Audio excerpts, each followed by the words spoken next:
So I have a lot of food preservation to do today. Some things I don't want to go bad that are starting to kind of show their age in the cabinet or on the counter. So I've got here some watermelon radishes and some turnips, and I'm going to peel them and then cut them up and roast them in the oven, and then probably put them in the freezer, and we'll use them for soups or stews later on down the road. This doesn't seem to be peeling very well. It may be because they've started to go a little soft on me. So I'm just gonna peel them with a knife. This is a watermelon radish, and it can be used in soups, and it's a root vegetable, so I'm gonna roast up also some turnips to go with it, and I have some beets here, and we'll have those for supper maybe, and then any leftovers we will put in the pantry or in the freezer for stew, like, you know, a beef stew or some kind of soup like that. I've also dehydrated these before, and they actually are really pretty dehydrated. Honestly, I have not rehydrated any of them since I got them. This is kind of a new vegetable for me, so I haven't really tried it out. But it came in my weekly farmer's delivery, so we're going to not waste it. Here's another one, and I'm just gonna cut this one in half so you can see what it looks like inside. Pretty. Before you peel it. So I'm not gonna dehydrate them this time because I got a new freezer a few months ago, and I've been just kind of trying to put pre-cooked stuff in it so that it's tax season and I'm an accountant. And so when I'm too busy to cook, Pop can just get in there and make supper, heat something up that I've already made.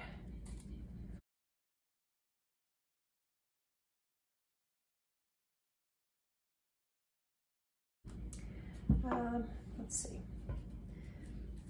See what we got going on here. And it smells just like a normal radish. Probably tastes like one.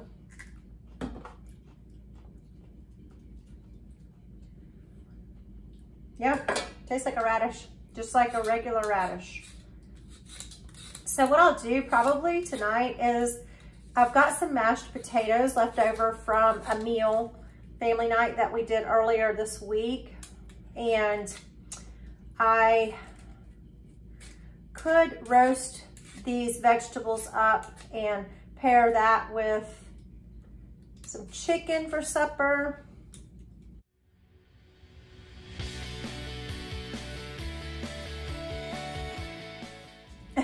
Not as easy to peel as you think. And this one's not even soft, it's just, you know, it's not smooth like a potato. It's kind of got roots on it and things like that going on. So, plus I'm just not a good peeler. Probably looking at me like, girl, you're using the peeler wrong.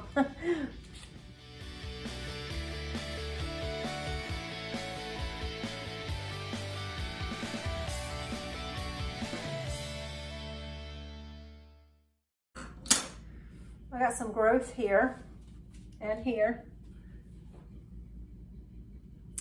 I might plant these in my scrap garden and see what happens. I always love to plant a scrap garden. So to do that, you just cut off a little bit, and then I'll stick it in some water in a little container. And it'll start to get roots. Just keep watering it. It'll start to get roots, and then plant it. See what happens. I've gotten a lot of, I've never had, you know, regrown a root vegetable that way, but the greens on these are really good. They kind of have a sharp flavor. So I've eaten the greens a lot, either in a salad or usually I'll just saute them up for breakfast with an egg. That's one of my favorite ways to eat greens fresh out of the garden like that. And you just get a few little baby greens and then the rest of it will die back. But hey, it's free groceries, right? So why not? That one peeled a little better. This one's a little newer, I think, in the pantry. Then this is a turnip, I believe. Yep. I have 3 turnips here. So, oh yeah, very sharp, mustardy. Like they taste, they smell very mustardy. Is that a word? They have a sharp smell, like, you know, mustard that you put on a hot dog or whatever. I don't know. I find it a little easier just to peel them. I'm probably losing some of them, but it's okay. I'd rather lose some of it than all of it. Chickens will be happy with this waste that I've got here. They just kind of get like fibrous when they haven't been cooked in a while. May not be able to solve these. Yeah. My knife work leaves a lot to be desired. So does my lighting in my kitchen. It's right over my head at this angle. I'm gonna have to figure that out. I think my daughter said that I needed to get a ring light.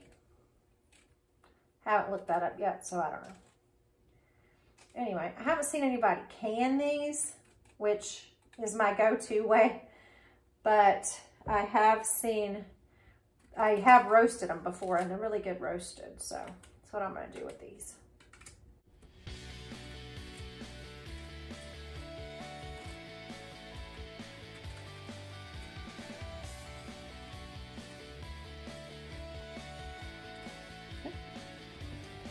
And then we have a beet, red beet.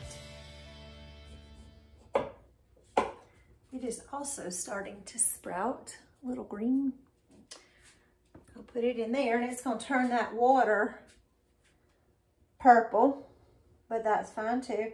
And sometimes I don't even peel beets. I will just wash them really, really good. But this one seems to have like a thicker skin on it. Not sure why. Again, this was from the bi-weekly farmer delivery. And that is when I don't know what I'm getting till I open the box or the bag. So, excuses. I had a lot going on and I just didn't process them until now. But this is a good learning lesson too, because it shows you that just because something starts to get a little soft, like normally, I'm gonna show you the difference here. I don't know if you can tell, this is a little squishy and it should be hard, but it's not ruined. Like this is hard. It's hard as a rock. So it's probably very easy to peel. I'm gonna cut this end off and save it, because it's just fun. The grandbaby likes to see how things develop. So I usually cut off about 1/2 inch and put it here. Let it, you can't see that. Anyway, my water's already turning purple. So maybe I'll move it here where you can see it. There you go. Yeah, water's already turning purple. That's okay. All right, and then this one, I'm gonna try to peel it. So this is not a watermelon radish. I don't remember what this was, but see how easy it peels when when it hasn't started to go soft. And this one's bigger and a lot smoother. So it's definitely some kind of radish. I didn't save my paper, so I don't remember what it is. I'd have to look back on my video I made when I opened it, which I have not posted on my YouTube channel, so yeah, it's gonna be pink. I'm gonna wash all of these before I cut them up, just because if there's any dirt or anything that got on them from the peels.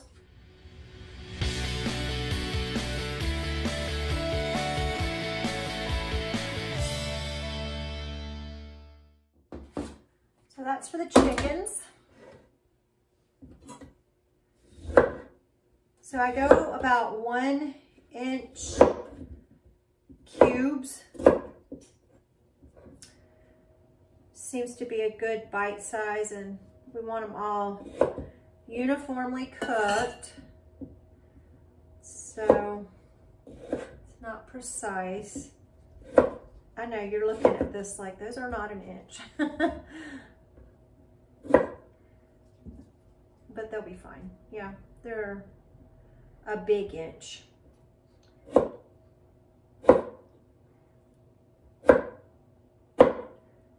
Whoop.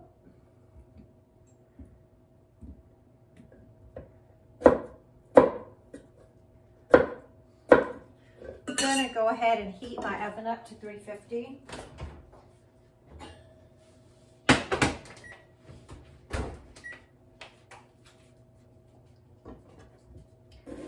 This is the turnip, and it felt soft on the outside, but now that I've started cutting into it, you can hear it has a crunch. So I think it'll be okay.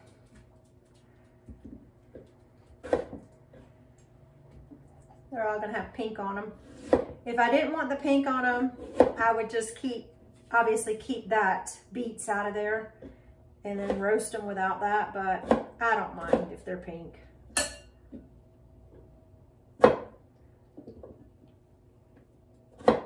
It's all gonna be tasty regardless.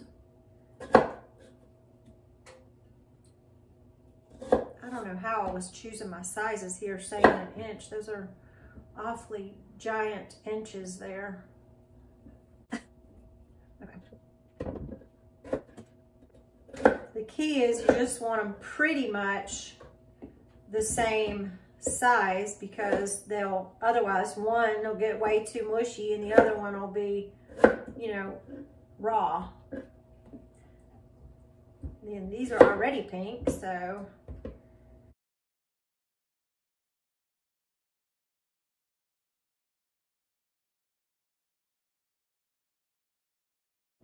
a pretty bowl of food.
And the last one is this one, which I need to probably taste to see what.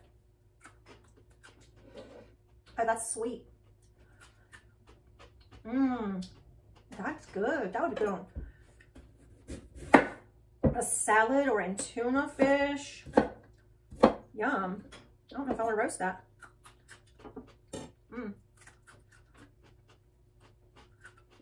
I mean, beets are sweet too, but they can have a bitter finish to them.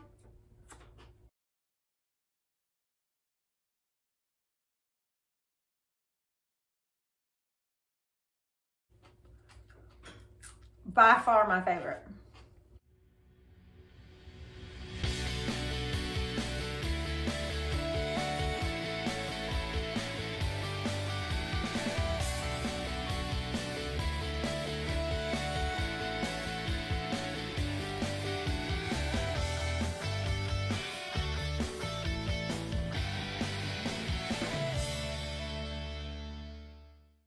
Easiest way to dress these is a little bit of olive oil, some garlic, and a little bit of salt and pepper. And then I roast at 350 for, usually when I'm doing beets, I'll go 30 minutes and then stir them and then check them out again. You can look at them and see if they look like they're, you know, where you want them to be. So I'm assuming that this is going to be the same way. And I'm kind of excited because we have sweet in here, and then you have the turnips, which are kind of sour, I guess, or tart. So this may end up being a really good one, or it may end up being a bad one. We'll find out. But one thing about it is, if you don't experiment, you don't learn.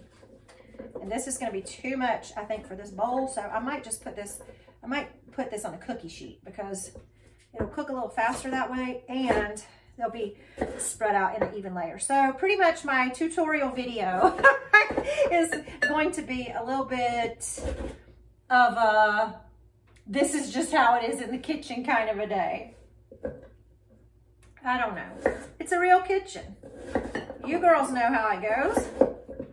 So you know that sometimes there's mistakes made. Sometimes stuff turns out good. Sometimes it doesn't. Just gotta try. So this is definitely too much for this little bowl because they won't get any, you know, airflow. A baking sheet.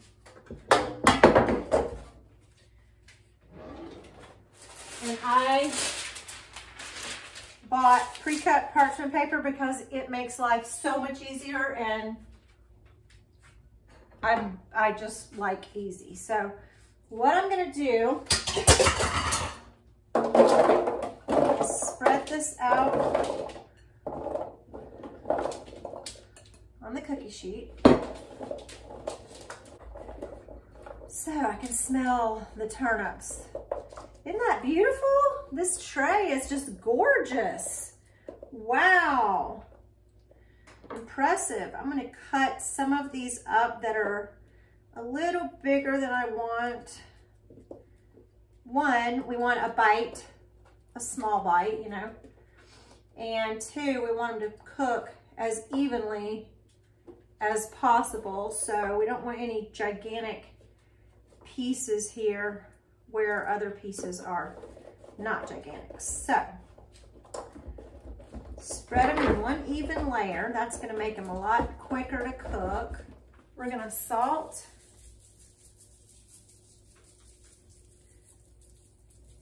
Because everything tastes better when it's enhanced with salt. If you don't like salt or you're used to eating things without salt, leave it off. That's just some of my new followers, which I appreciate. And then I have a garlic powder here. I do actually have some garlic that I'm going to preserve. I purchased this big package of garlic in water, and I can dehydrate it and make my own garlic powder. But for now, I'm trying to use up what I've got in the pantry. So I'm just gonna use this to add the garlic. It gives it just an additional depth of flavor. Now, another thing that would be good on this tray if you like it is mushrooms.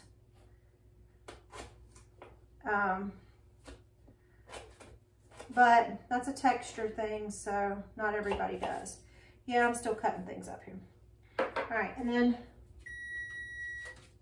I want my olive oil spray. And you can buy avocado spray. You could use butter spray. I have some butter spray here if you wanted to. It's not good lighting. This is a canister mister, and you pump it, you put your own oil in it. So in here I have olive oil,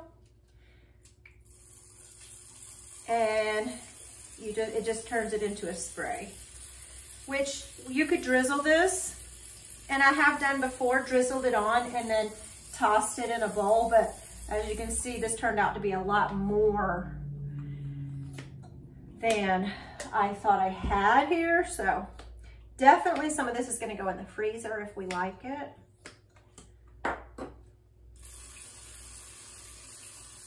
And I'm just gonna give it a really good coating so it doesn't dry out, and that also helps it get crispy or roasted. All right, so this is gonna go in the oven. Look how beautiful that is. Oh, you can't even tell in the light. Let me put you in the light where you can really see this beautiful tray. It's gorgeous, isn't it? Okay, it's gonna go in the oven. I'll let you see it when it comes out.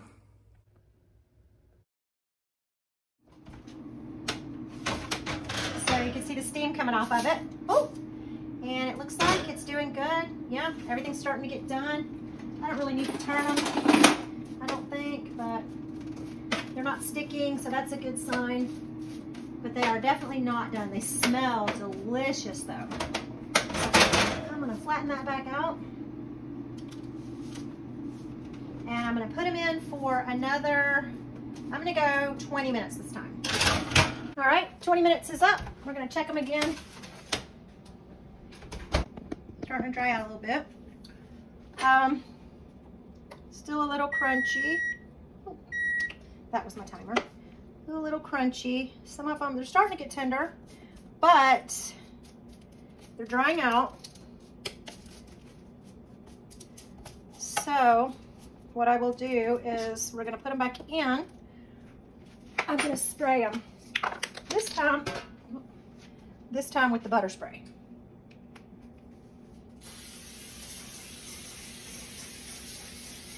Mainly because I can get a more even coating. And I know they're roasted, but I don't really want them dried out completely. Stop! My sprayer's broken. Whoops! We really got some butter spray on that. Okay, and let's see. Yeah, and they need a little more salt.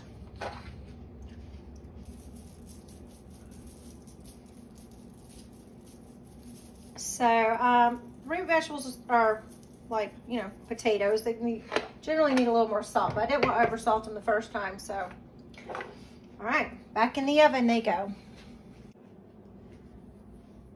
Timer's going off again.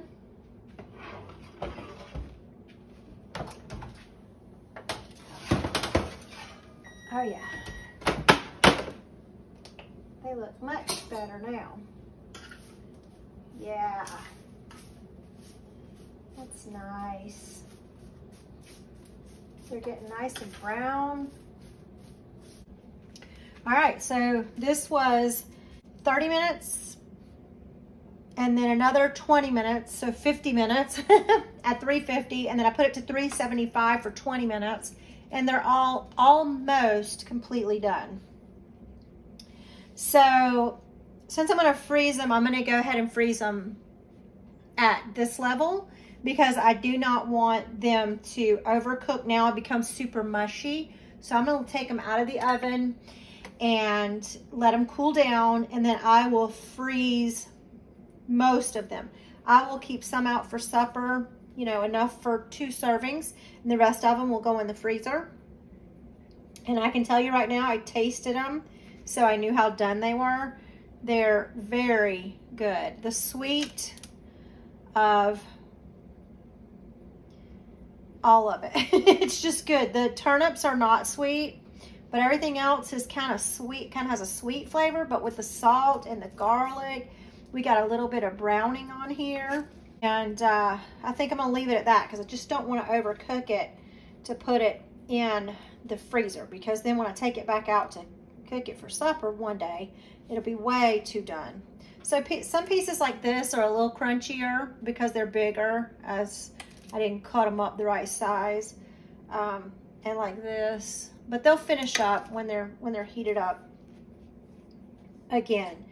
And in the meantime, I'm gonna let this cool and we will vacuum seal so it can stay in the fridge for a long time. Freezer for, I shouldn't say a long time, a few months, maybe a year, but at least, and this could have probably been accomplished too without seasoning them, and you go ahead and just blanch them and then freeze them, and then you have to fully cook them later, but I like to go ahead and get them cooked, put them in as if they were a freezer meal. So I didn't cook these fully 100% of the way through, and then some of these larger chunks didn't, they're a little bit denser because they're bigger, so they'll need to cook through a little bit more, but that'll happen when we pop them in the microwave at another time.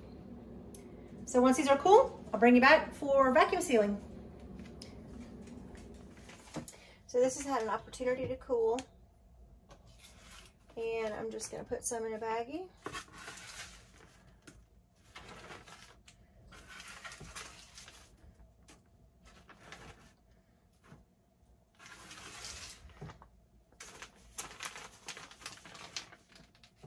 I just want to put enough for 2 servings maybe.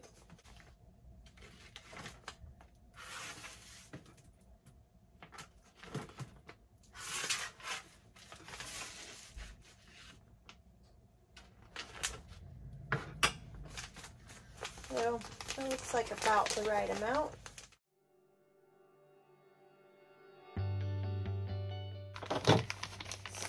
So I like to flatten it out just because it fits in the freezer better. It thaws out faster.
Two bags of roasted root vegetables and one for supper.